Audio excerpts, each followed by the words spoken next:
figured out how to mute it. Anyway, all right. I digress. So big shout out to Dr. Garza for joining us tonight. Jess and I went to school way back at Argosy University down in Phoenix, and always stayed in contact over the years.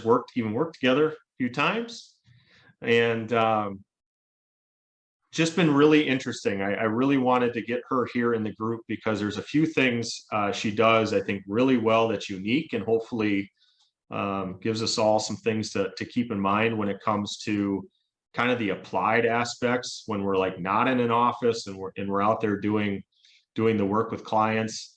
But also, I mean, a lot of different populations, across military, sports. She's a mom, like tackles it all, CEO, right? So it's just kind of, it's just fun to learn different perspectives out there on the 1,000 different ways we navigate this field when we're not in a classroom. So, oh, we lost Jason, get him back.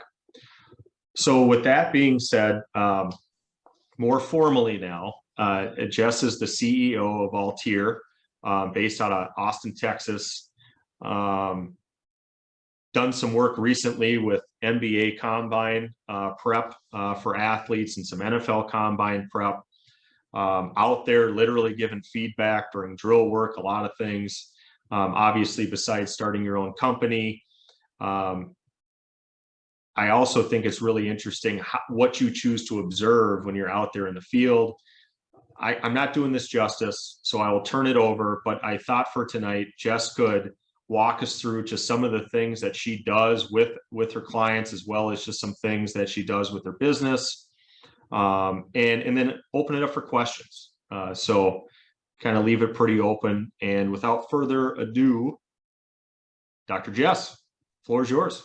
Thanks, Russ. Hello, everybody. It is awesome to be a part of your guys' group. I've heard a lot about it. Like Russ has said, we've known each other forever, since way back in the day in grad school. Our journeys have been quite different too, though. Some of them cross sectors in the military, and then here recently. So just to give you a little bit of a background about my journey and where I've ended up now, I have a master's in mental health counseling, a master's in sport and exercise psychology, and a PhD in performance psychology. Also have project management certification as well, because here recently I'm like, why not add, like 3 or 4 different letters behind my name amongst all the other letters that are there? Why not? I am a mom of 2. I have a 10-year-old and a 2-year-old, vastly different in ages there. I have been a coach in gymnastics and in soccer. And I've also been the parent that's been like the high pressured mom that's, what do you mean you're not doing this right? You should be doing this, this, and this. And I'm like, I have a degree in this and I'm still doing it wrong. As I started transition from grad school, I knew I wanted to work with just gymnasts, period. I didn't want to work with any military. I didn't want to work with anybody but just athletes. At that same time, I was doing my internship for my master's at the jail systems in Arizona. And so I was working with domestic violence, DUI, sex offenders, predominantly more male groups. So I am at this time 6 months pregnant, working a domestic violence group. And my only defense was find the guy that wants to change and good luck. You didn't get a weapon. You didn't get anybody to be at the guard with you. You were on your own. One night I come out of group and there's 3 guys behind a building.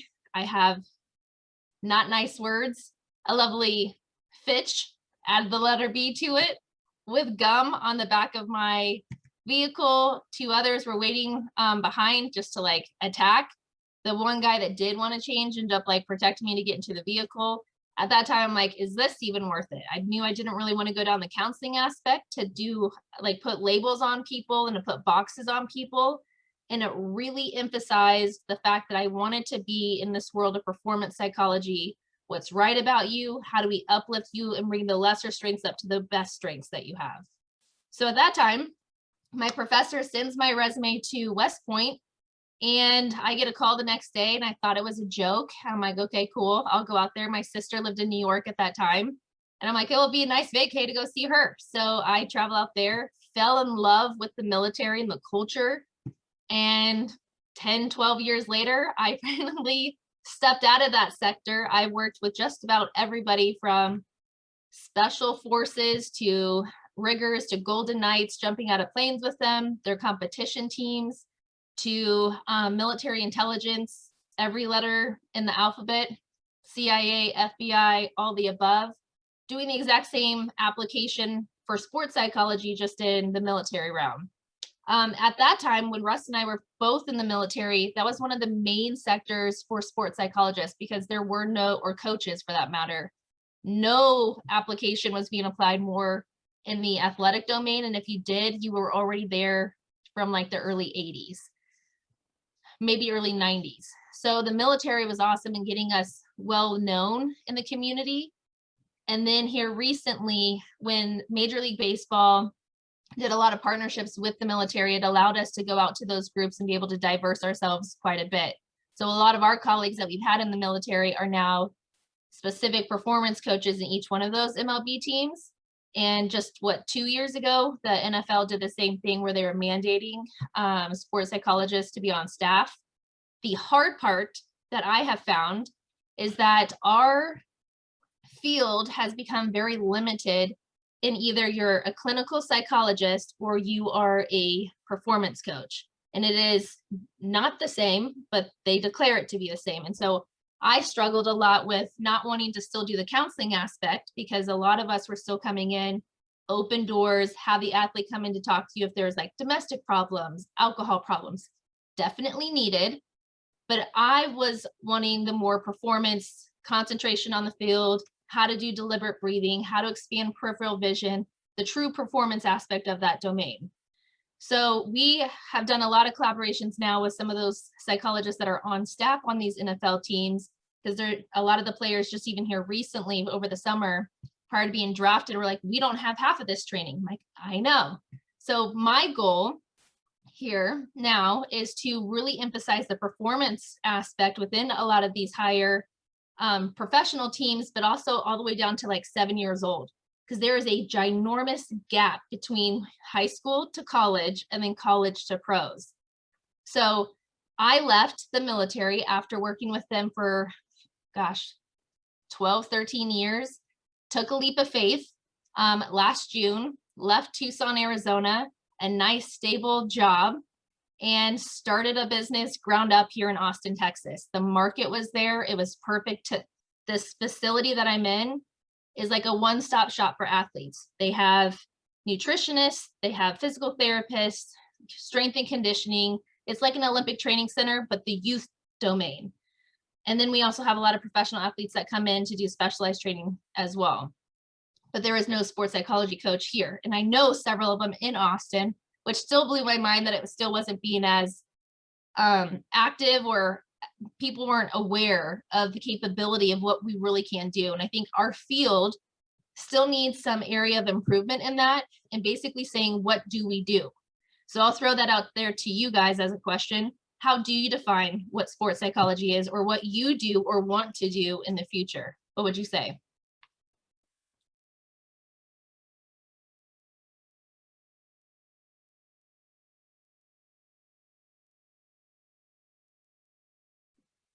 It's a series of mental skills and tools to enhance those skills to allow you to perform closer to your highest physical capabilities more consistently. So one of the things that I would do if you were my athlete, Jason, I would say, well, what does that look like? I'm the athlete. Yep. Well, you just told me what we're doing, but how I would question my athlete a little bit further. So now I'm applying some of my applied work to just your question in general. So when Russ is like, she has a very unique way of getting down to what the fine-tuned things that I see in application, this is the way that I would start to direct questions and then fine-tuning my approach of how I'd work with somebody. So that question there, to me, I would look at your tone of like your, rate of speech, your tone, and then the ways that your eyes were shifting up and down of like still trying to figure out the best way to say it. So then I'd say, but what does that look like? Because in your head right now, it was really hard to even picture what that looked like. So Mhm. that was just from you watching you on screen just now. Can I throw one then- thing out there? Because I think it's really interesting. So she's cheating a little bit. But one thing I think is cool is she's also had additional training as well on body language, phraseology, which I think is very, very fascinating. But anyway, when we're talking about, just kind of the performance aspect, just the kind of that way we process information, the way it is, it's not taught in school. But at the same time, though, it's something though that anyway, I'm hijacking your own time, but I think No, it's you're really good. fascinating though how we would work together when we were on a military contract, and when we'd be out in the field watching people. Well, primarily her be pointing out, are you seeing this certain body language, how they're positioning themselves, how they're looking? And especially when we had biofeedback as well. So we would compare that to their heart rate variability. And then we could kind of also piece back, like if they totally freaked out, lost their composure, they choked, for lack of better words, we could piecemeal all that together because we'd be taking notes. And so this idea of what you observe, the type of feedback you give in the field was very fascinating. I'm digressing from the original question, right, on how we would describe sports psychology in our roles. But I just wanted to point that out because it's the performance element has a couple more layers to it when you're out professionally with the jobs that are available for us versus the coursework that we might get. So I wanted to touch on that real quick. So I think it's really fascinating. Like that job description I sent out to the group of that recent contract company, it is specific for special operations.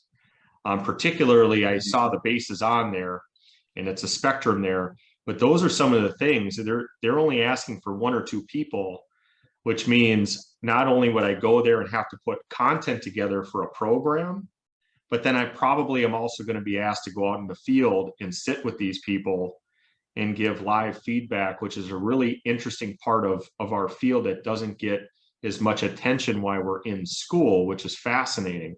So I'll just stop there. I'll hand it back over.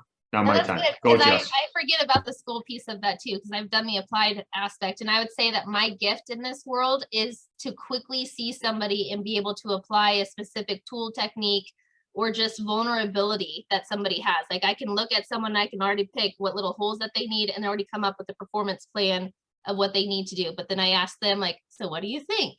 Without me directing it so that they feel like they're a part of it. So Jason, I'm going to go back to you. I'm going to pick on you for a second. What does that look like? You're asking what does what I just described, like what does that actually look like? Mm-hmm. Now I gotta think about my eyes. Don't worry about how you are, because that's just your baseline. That's how you normally are. So don't worry about it. I kind of view that as a collaboration between client and practitioner on deficits in performance, how the client handles performance setbacks, and it's client led in where they think that they can experience the most growth, and sort of filtered through and evoked by the practitioner. I realize I'm just throwing textbook words out here, but I have a picture in my head of them. And so I would say I like it. And what I typically would tell somebody is to normalize what it is. It's really hard to put a specific set of words to exactly what we do, but I can absolutely show you. And I would say, give me a time that they struggled. And so my quick flip for somebody when I'm meeting a coach or an athlete is that, like our gamut is really big, but tell me what brought you in for interest. And then I get a very specific example. Let's just say it's letting go of mistakes, that the athlete has a performance slump and that they've had a really hard time letting go of something. Then I'd say, okay, great. I'd be like, that's not great, but it's great because now I can pinpoint something and then tell them exactly how to apply it. Oh, and we can do this, this, and this. And then we start to build, and then it kind of trickles from a independent practice mentality, is that I can keep bringing them back in for additional things that they had no idea. but I want them to come in first for their immediate need, and it, like whatever that is, to feel like they got like a success, if you will. And then I start to build a better training program based off of our own capabilities, and I mix it in. I will tell you that the language and the jargon that you learn in school often doesn't get put into practice. Like I still call Russ and I'm like, is it over my head or is it over their head? I don't even know, because I'm so much, like, we talk about textbook all the time, but all they know is I have a hard time letting go when I'm up to bat and I mess up. My confidence goes down when my teammates are saying that I'm not good enough, or they do a one-up on me.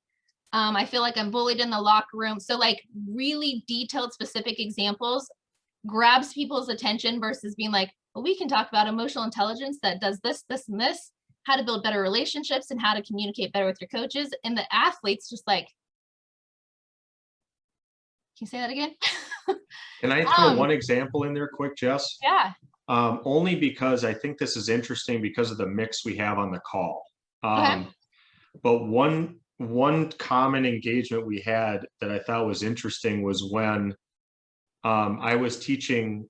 So I have a counseling background too. I did not get licensed, but yet this one population, the intelligence group in particular, it wasn't just me having to ask questions to help promote a performance on a task, but also when we're talking about some of those skill sets, it's literally how we apply the skill set. So when you think about the counseling skills we have, the way we ask questions, the way we can kind of elicit information, we can teach them that same skill set. So what type of questions am I asking myself that can help also promote higher performance? So if I'm asking myself a certain type of question, well, what information would I expect to get? If I'm trying to strengthen relationships with my teammates to promote performance on this task, well, how can I ask questions so they're thinking about feedback in a certain way? It was really interesting to take a traditional skill set in an unrelated field from performance, because it was more around, personal development. And yet it was thrown into a complete performance context. And all of a sudden I'm having to sit down and train leaders and instructors on how to be better at asking questions to improve a performance. So sometimes it's not just the content we study, but sometimes the distribution of kind of our skill sets. It's interesting. It just made me think of that, Jess, when you were saying that. I'll hop back out. So in relation to that, I believe that what I do is under the umbrella of emotional intelligence. Like everything that I think performance psychology is really under emotional intelligence. When you look at Dr. Goldman's stuff, you have, relationships, self-awareness, and under self-awareness, you have how to break down thoughts, self-affirmation, productive actions, if you will. Then you have self-regulation, excuse me, as another one, which goes into more biofeedback, priming emotions, looking at how they can recover from setbacks. You have empathy, which is all about relationships. And then when we talk about asking questions, that's everything. It's how you're asking those open-ended questions, I'd say more. One of them, Jordan, I'll answer your question really quick. Excuse me. So yours was, how do you start a conversation with an athlete or performer that doesn't come in with a specific need? So an athlete comes in, they're going to come in because, so this is one thing that I've also learned across time. Every conversation that you have, there is an intent behind it, whether that's just to know more or whether that's just to like build a connection with somebody. Let's just say you go to a bar, you're single. The intent is either to have fun, get a drink for free, go to hear a song and whatever. Like there's an intent behind every interaction that we do. We're just not always cognitively aware of it. So if someone's coming up to you and it's like, Jordan, what do you do? And you're like, well, I need to know what he wants to be able to declare what I should say. They would come in and say like, oh, I'm really interested in about this area. You talk about that area and then you say, okay, well, one, I'd want to know like where they're at in their season, how long have they been competing?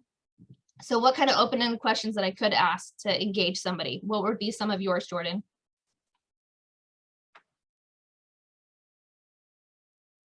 Following up like after kind of determining where they're at in your season. Is that what you're saying?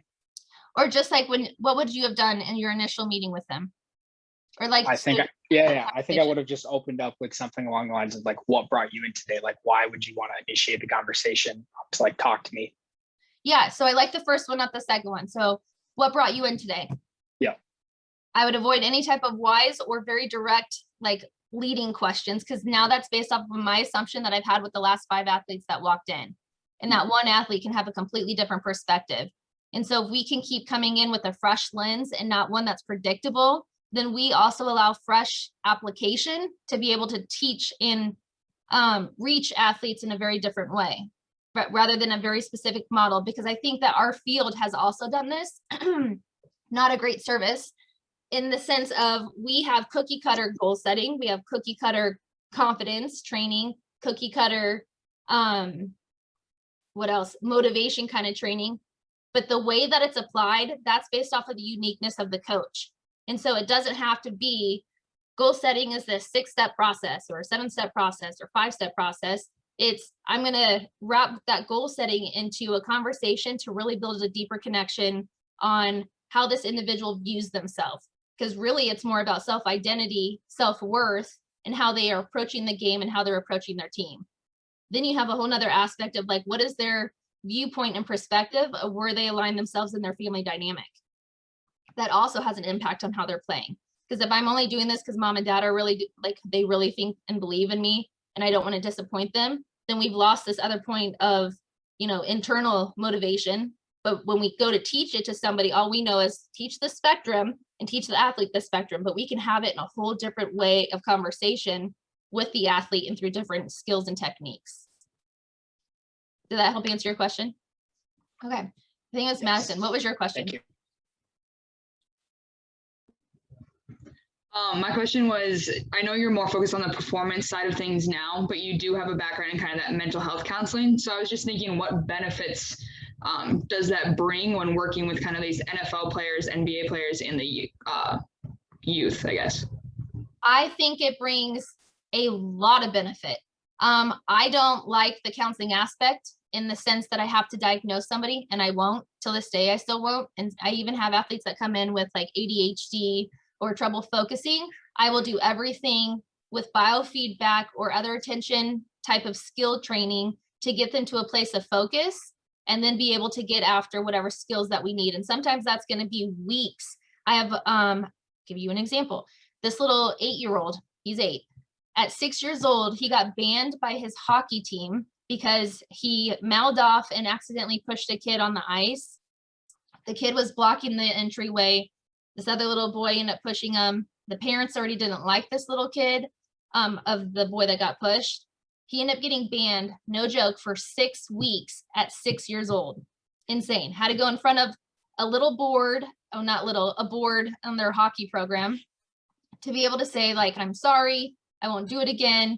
At 8 years old now, all he believes is that his coaches hate him, these parents hate him, and he's not enough. And so, and he's over the top on energy a lot. When I first came in, I was like, Mom, you might need to go check with another counselor to get him diagnosed, because I felt that way. His mom was like, can we just try this out initially? And I'm like, sure. It took several sessions, but this little boy at 8 years old can sit for 30 minutes at a time doing M-Wave and some concentration grids and tell me how he's feeling in practice, to the point where now he's getting instruction. And I think he just made a 12U team here at 8 years old. Like, so it's possible, but it's all about the approach. And I think a lot of that was me understanding, like, not taking things personally, because I think sometimes with the counseling background, I don't have to take it on as like, this is, I'm not doing well, or they don't like me as a coach, or I'm not good enough as a coach, because we talk a lot about transference. And when I talk about transference, I say more from energy. Emotional contagion is basically what it is, where if I'm starting to get anxious and overwhelmed as the coach, mental coach, I'm going to transfer that to the 8-year-old, whether he realizes it or not. My level of doubt of like, can I really do this or impact him, is also going to have that same reflection on him. Emotional contagion has a big impact on everything that we do, which is also a part of the emotional intelligence piece. Does that help? A little? Yes, thank you. Okay.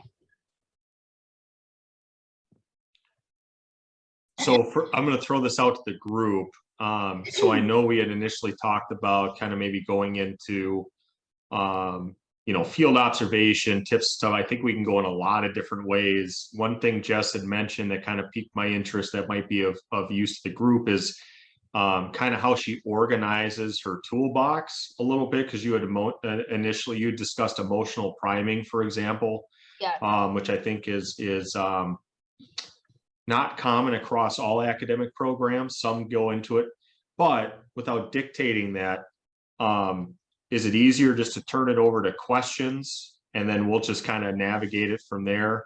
But basically, I was just curious on where the group's at, because I know we dove into some different areas, but should we just turn it over to Q&A, or do you have a preference on maybe getting a little bit more into kind of the toolbox, or maybe we stick with the on the field hip pocket training stuff that I know we described some with the event? You can type in your responses or unmic yourself. But I definitely want to give you guys a chance to ask questions. I know we like I said, we can go in a few different directions here, but I'm going to turn it over for you all.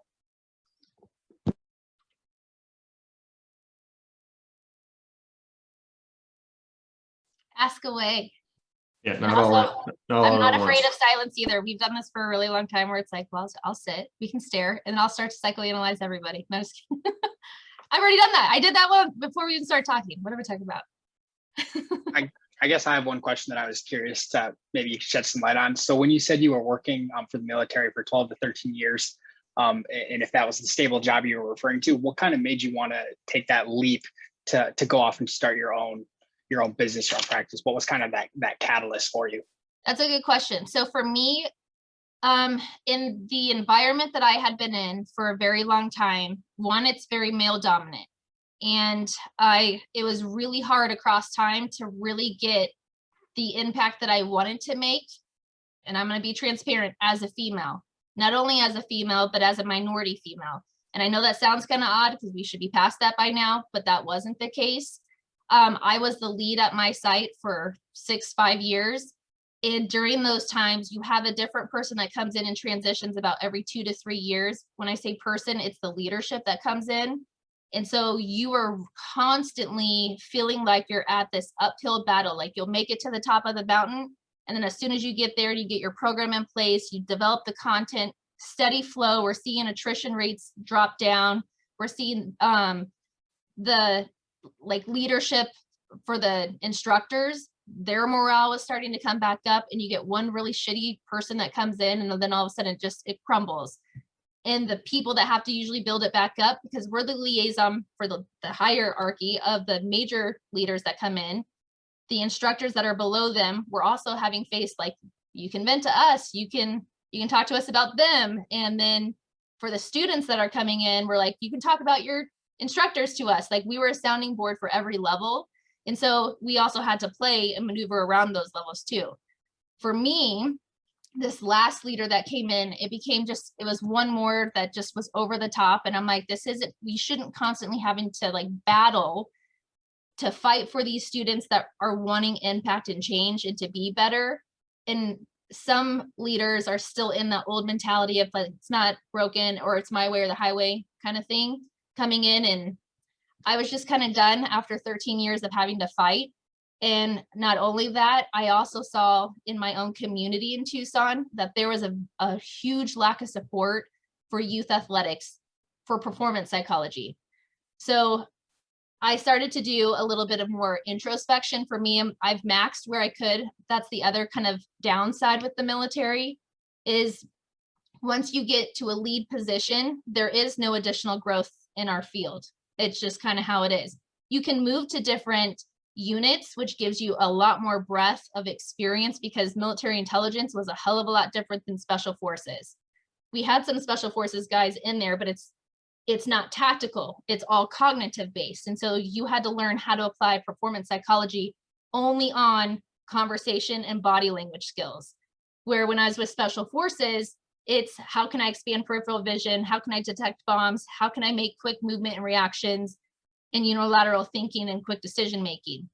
When I was with the Golden Knights, it was how do we work as a team? Because we're up in the air, we're having to make like formation. So it was cool because I got a lot of different experiences to address the same type of mental skills, but quickly to their application mode. So I liked that piece. The only piece I didn't like is that I couldn't move up the chain if I wanted to. I was at the highest and I peaked for like 6 or 7 years. And so for me, I'm like, I can't handle sitting still or not progressing. And I'm like, well, what would scare me? What would be something way out of my comfort zone? And it would be starting my own business from ground up and really hitting a population that's underserved. And so I did it. And I did it a lot for my own personal growth too. That was a great question. Thank you.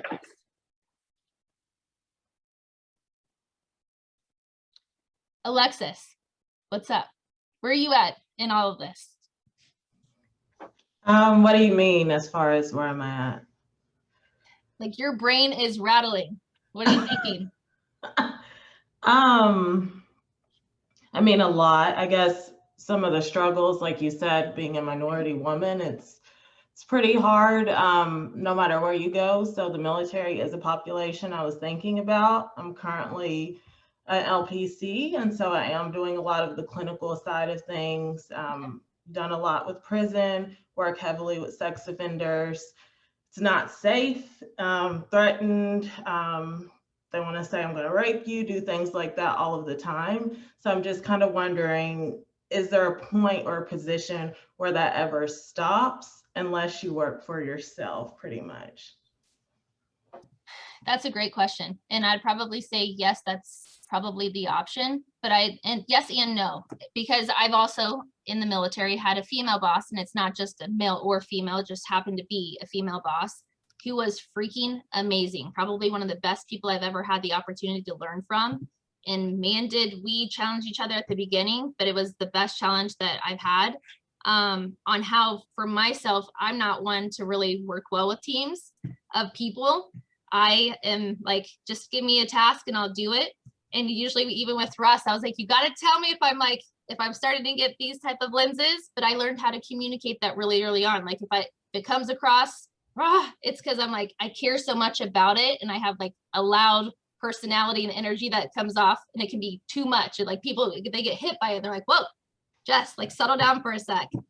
But I also had to learn either I needed to speak up or I needed to take it back a little bit. So for me, every step that I took, I saw it as an opportunity on my growth or journey that I needed to develop one extra little piece that led me to the point where I could open up my own business. Because even now, opening up my own business, it's not just me. I need a freaking team to deliver. I need a team that knows content. I need to trust people to be able to still be trainers if I'm not there. Like I can't hold on to it, otherwise it won't ever grow. And I think if I didn't have the opportunities where I had to sit back for 6 years or 4 years or, you know, work with a team of people or have people that were resistant, like some of these leaders that I had, those same leaders are other business professionals. And not everyone's going to like Jess. Not everyone's going to like Alexis. Not everyone's going to like Jason or Shandy. If it's a personality thing, then it's not about me. It's they can't handle whatever's going on in their world. And I need to learn how to overcome that. I need to learn how to overcome those objections or ask questions differently or find commonality ahead of time to be able to break down some of those barriers. And every opportunity that I've had has led to where I'm at now. And I still face those challenges. So I don't think that they'll ever necessarily go away, but they give you a stronger platform to be able to work around and understand people, which is why I think emotional intelligence is everything. If I can read someone's body language and they're like, then I'm like, okay, hold up. And for me, I normalize it. I'm like, you look a little, upset right now, or you look like you're questioning something. Tell me what's going on. Versus being like, you look really upset right now and you look mad. What's up? They're like, no, I'm not mad. I'm just irritable. Start to like play the emotional game of naming somebody else's emotion can get pretty dangerous too. Thank you. But I do think that you should try a different environment as well, because that one can get really exhausting and burn out really fast. Yeah. Mike, what's up, Mr. Champion? Sorry. What's up? How you doing? How are you?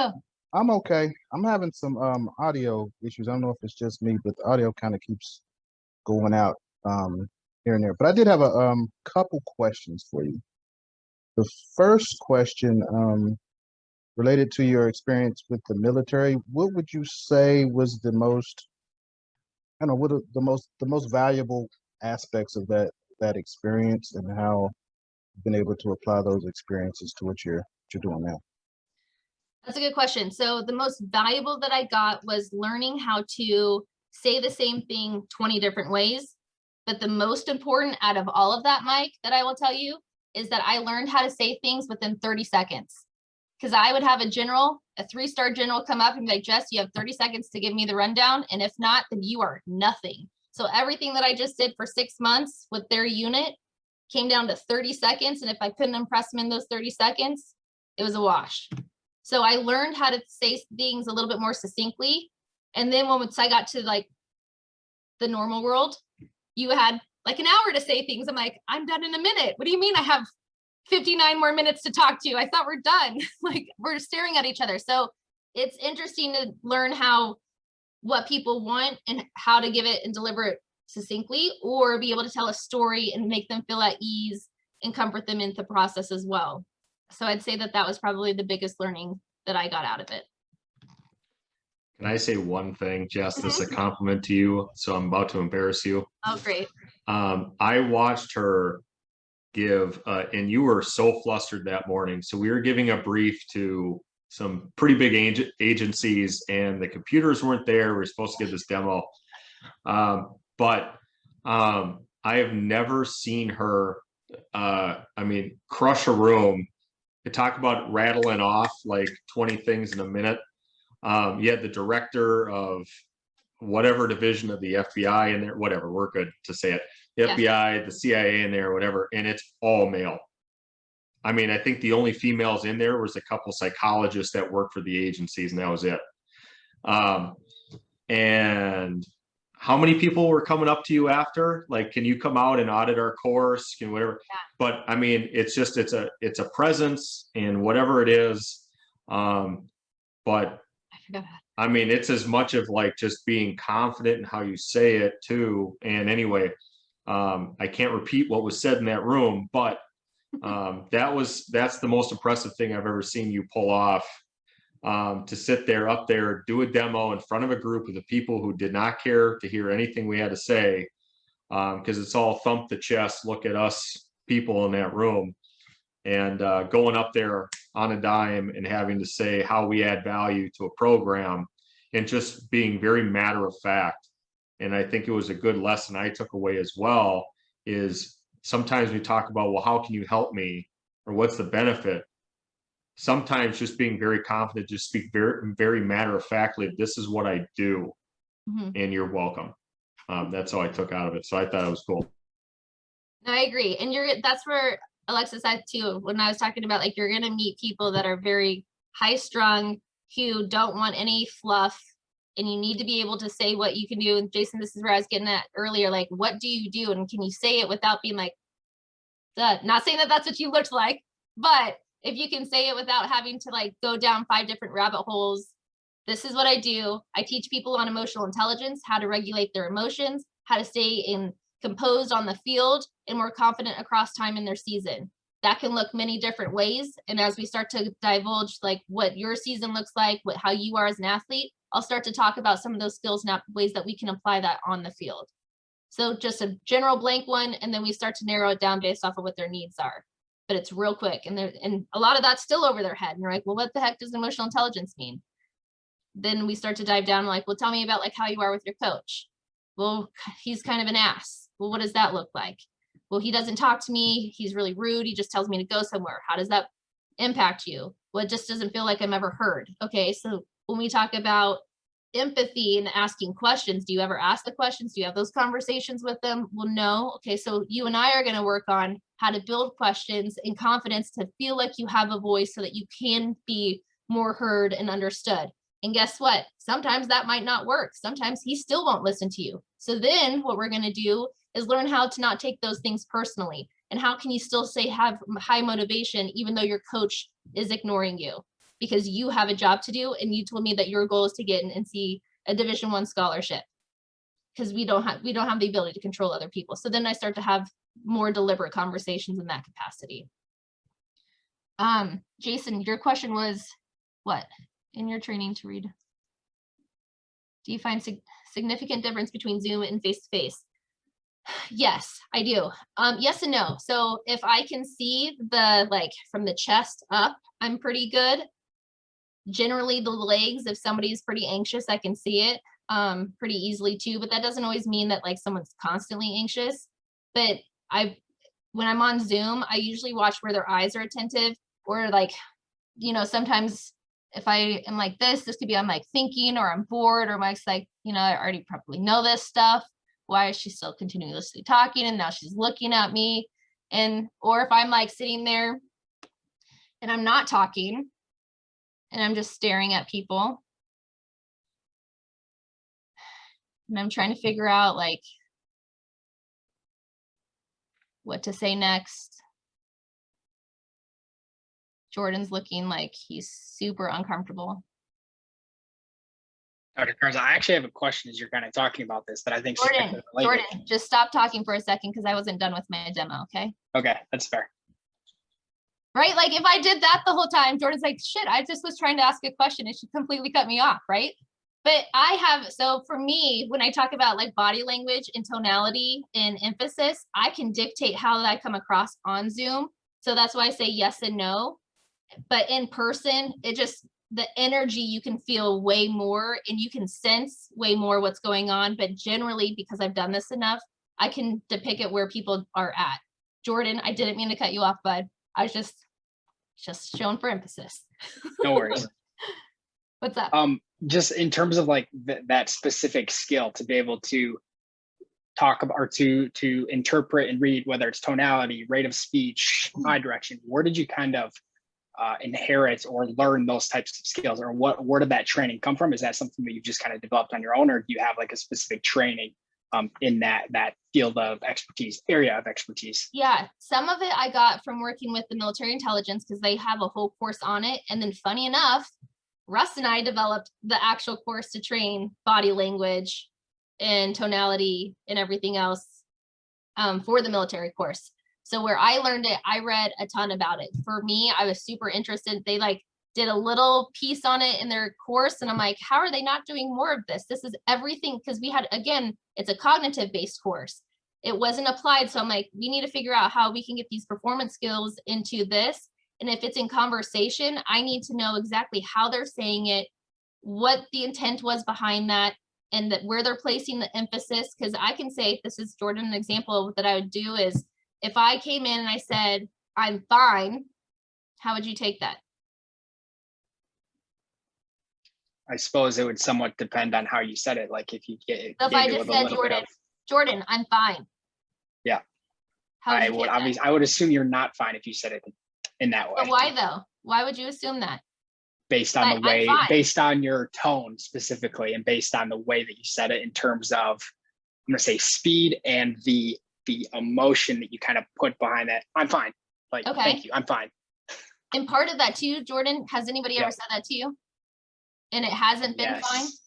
So a lot of it is because of past experiences and past assumptions. So this is where our assumptions and past experiences influence us as a coach and can impact how we deliver content or approach or apply techniques to our clients. And so if my past assumptions are coming through, then I've just done 100% of disservice to the person that I'm working with, which is why I have to take whatever is going on with me outside the door. And I just have to take it for face value. And if I know like, that didn't sound right, I'll come back and revisit, because right now they're not in receive mode or open mode to even disclose what's happening. So I just recognize it, I see it, and I acknowledge it and be like, hey, like, you say that you're fine, but your body is saying this. So then I pick out very specific deliverables that I see, that I hear. That's kind of like going through the senses, if you will. And if not, then I'm like, then you're good. Like, then it was just on me. And then I take it upon myself. Like I wasn't right. You know what I mean? But and on that real quick. Yeah. Oh, sorry. Go ahead, Jess. Go ahead. No, you're good. Go ahead. No, I'm good, Jess. Go I'm ahead, kidding, I'm Russ. messing with you. No, real quick though, just for, if any of you have certain questions, just as it, make sure you send them to me, because Jess and I can forward over different documents. So Yeah. like micro expressions, phraseology, because I see a couple more questions coming up. So just so you guys know, whatever we can't get to, just send them over and we can send you some documents. So if you're interested in those areas, you know where to look. So some of your questions too were on like, where is that training at? Paul Ekman has really good facial expressions. So he goes over eye reading, micro expressions. Daniel Goldman does a lot on emotional intelligence and hints on body language. There's a whole EI 2.0, I think, training out of California. I haven't done that one. I researched it and was thinking about doing it.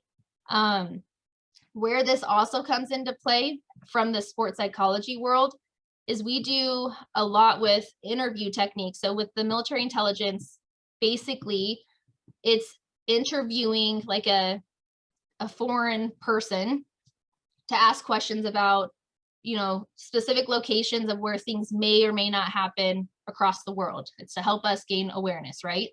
How that's applied in our sector is I want to go into a first business meeting and I want to know what is going on in their business, where do they need help with? It's like collecting information is basically all you're doing. But I want to not come in blindly of like, ask all these questions and now it just feels like an interrogation to whoever you're working with. This is like being a prospect now of getting a client or a business.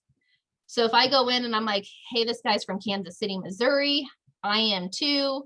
I already have one commonality. And if I can start with that conversation, I just allow that person to feel like he has a friend or she has a friend.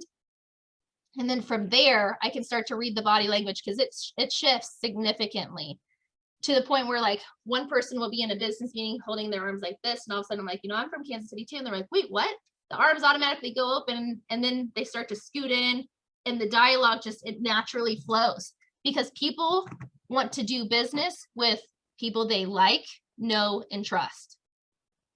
How you build that is through emotional intelligence and open-ended questions.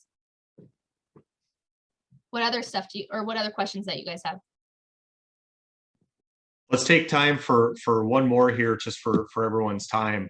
And I will obviously throw in one around cultural humility, cultural competence, because that also plays a role. If you just want to go ahead and give yourself one more wrinkle when it comes to understanding body language and micro expressions as well. For those who really want to dive in that far, it's a little bit deeper dive from a lot of the multicultural counseling courses that are out there being taught. We expanded on that one a lot as well. So not to dive into a specialty area here, but that's an interesting one because of the assumptions that get made about cultures and traditions and that aspect of social interactions as well. Agreed. Yeah, we got time for one more? Let's do one Yeah. more before we kick everybody off. Any other questions?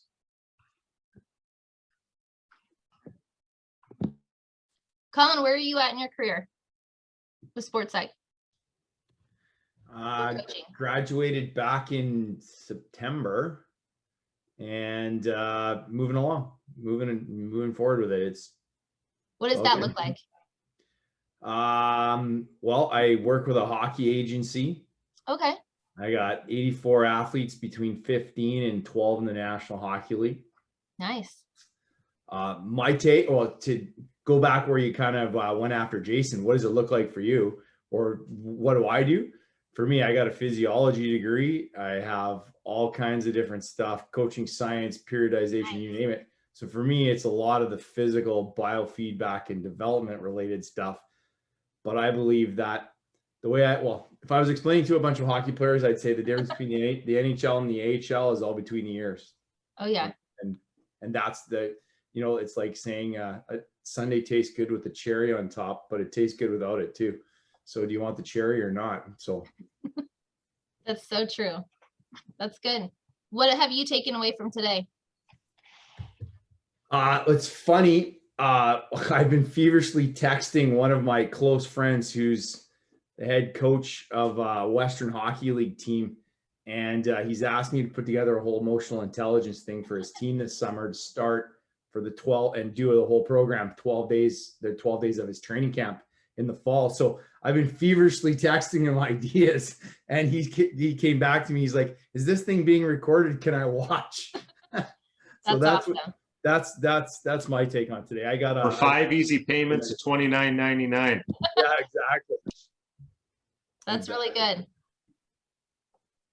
Well, if you need any help with that, Colin, let me know, because Well, the one comment I will say, as I'm not sure if I would say I'm conflicted on this, but for lack of a better way of articulating it, I do like the thought process on, you're talking to somebody higher up in the military, and it's like, hey, you got 30 seconds and you got to be quick, quick, quick. I think that's my experience thus far. When you're talking to a coach or a head coach, same scenario. When you're talking to the athlete, you got to ask 3 more questions before you can make a response, and you got to slow it down. So I think there's a difference between talk fast and be fast. And I would say, as a nugget for everybody, there's a book that I recently read called The Coaching Habit. It's more of like a life coach kind of guy, but he presented at a conference that I was at, and he's got 7 questions, and it's unreal. You can't see the bulletin board behind me, but I actually have the 7 questions written on the bulletin board, and it works like a charm every time. And like you have the athlete, you're talking to the athlete, and it's like, the I'm fine. Well, like, hey, Jess, what's on your mind? That's question number 1. Yeah. Question number 2 is, well, what else? Because they never tell you what it is in the first question. It's always in question 2 or 3. And then, question number 5 is, how can I help? Question number 7, what was the most useful thing we talked about today? And it's totally changed how I talk to athletes, and I can get way more out of them. So, Oh, is it weird that I just asked you what was your biggest takeaway for today? yeah. Shocker. Right? I know some of the times I feel like I'm in Austin Powers, where you have to ask the question 3 times for them to give you the answer. Yeah. I feel like I just need to be Will Ferrell most days. Jason, what was the last question that you had? What did you think of the USAG women's selection? Were you happy with the chosen team? That's a good question. So being a gymnast growing up, and I coached Jade Carey for the longest time. Her and her dad and I are best friends. So I have a hard time with Jade not being even on, like, being able to compete for the team. That I think was kind of all messed up. This whole year is messed up in the sense of how they broke it down. The FIG did. They changed it last year, and then they went into making 2 optional lanes, and then next year it's going to be completely different with 5 people on the team that can compete for the team. So no, I disagree with how the lineup was. I also think that Michaela probably should have been on the team. I also know Michaela pretty well, so maybe I'm also biased, just a tad. But I still think that we're a really dominant sport in USA Gymnastics, and there's not another country that can even come close. Like, it should just be USA against USA. Like, when I look at the Olympic trials for USA, like, that to me is the Olympics. Like, those girls are insane. Every single one of them. It's a high level of competition, but they all have trained their little butts off. And I can't even imagine holding back another year, especially when you're getting ready to peak at that time, and then having to now taper back down for a little while, not knowing if it's going to happen or not, and then ramp that training back up. It was a ton of work. And the same thing, like Colin, I have a couple of guys that are playing pro for hockey, and they got 1 or 2 games, and they were the imports in different countries, had to come right back home, not knowing if they're going to come back. And then they just got a call, like, not too long ago, maybe 3 weeks ago, getting ready to now ramp back up to head out in September. It's just crazy. This year with elite athletes, it's just been insane. But yeah, and keeping the mentality of, like, working hard and not knowing what they don't know or when things are going to change. That's been the biggest buku for us. But yeah. I'm going to throw one more out to you, Jess, and then I'll Okay. let you off the hook tonight. So thank you so much for being here. Okay. If there was kind of one thing, whether it's a body of research or just your own personal experience, when you think about obviously someone coming from a counseling degree originally and now going through the PhD program, going out, something that's been the most kind of either influential or beneficial for you to be an effective kind of performance consultant. So maybe that's not a fair question to ask, but I just thought I'd throw it out just to say, like, you know, maybe it's not about theory. Maybe it's like, what's the approach? What's something to keep in mind that allows you to be effective? Find someone that is completely opposite of you. And I know that sounds crazy. It's not school. It's not necessarily like the applied piece. Like, I'm really good at applied. And the person that I go to the most who is opposite of me is Dr. Flayton. And for him, his brain works in processes. So I can come with like 5 different ways to apply it. And he's like, but Jess, we got to look at the process. What's this, this, and this? I'm like, that's all I needed.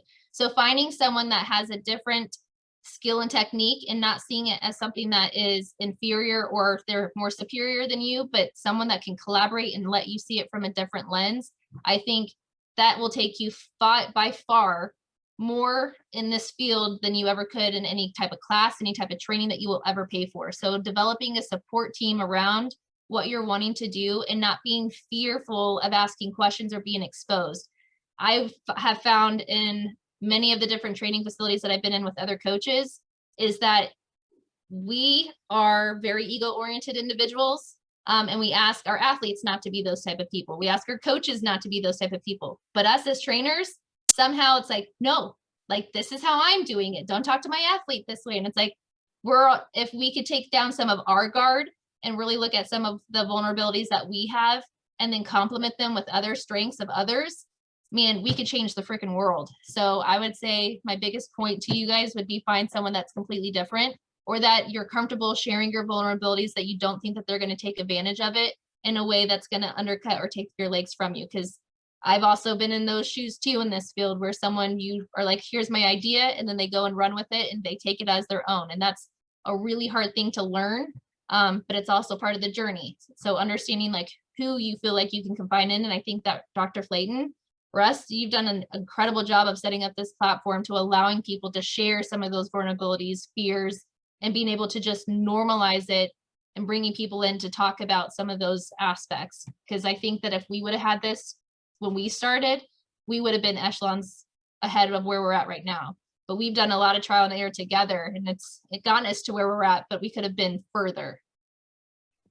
I'll send you your stipend for that comment in a little bit. Thank you. No. Get out. Yeah. Well, I thank you. And I would actually echo that. I think it's really hard to find a group that you can kind of trust in ping pong. I definitely agree with that. Wasn't sure where you're going with that answer, but I think far wiser. I think that's a good one to end on. So thank you for joining tonight. Just for the rest of you all, this will be uploaded. I will make sure Jess's information is up there as well. So if you have questions, because I know she's open to answering further if you come up. But Jess, thank you so much for joining. Sure, I echo with everyone else. This was great to have you, and hopefully we can do this again on some different topics in the future. That would be awesome. Thank you guys for letting me come in. Everyone else, enjoy you. the holiday. Happy 4th. For those who can make the social hour tomorrow, we'll have another one, but otherwise, enjoy the holiday, and we'll see you all soon. Everybody, thanks.